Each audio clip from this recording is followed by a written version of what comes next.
Well, from a residential perspective, I was looking for something that was strong, energy efficient, and the SIPS panel just went together so quickly that I thought, wow, residentially, the quicker you can get them closed in and dried in, the better you are. Well, after going through the plant and the training, I realized that the quality control was excellent. And so you knew that when you would get your package delivered, that you could count on it being there, and you could count on it being right.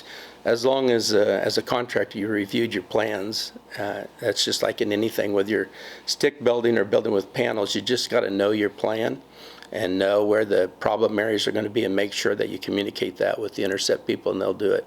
They'll make it just right.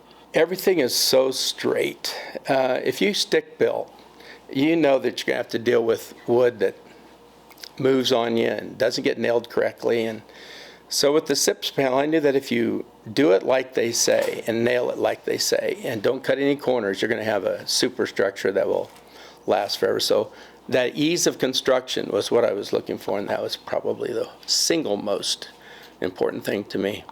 So I knew that the precision that they make the panels and the way that if they're assembled correctly, I'd have minimum callbacks. I just, and to this day, I haven't had any that I know of large callback issues. And so in construction, that's something, that warranty that you put out there, you want to be able to stand behind it.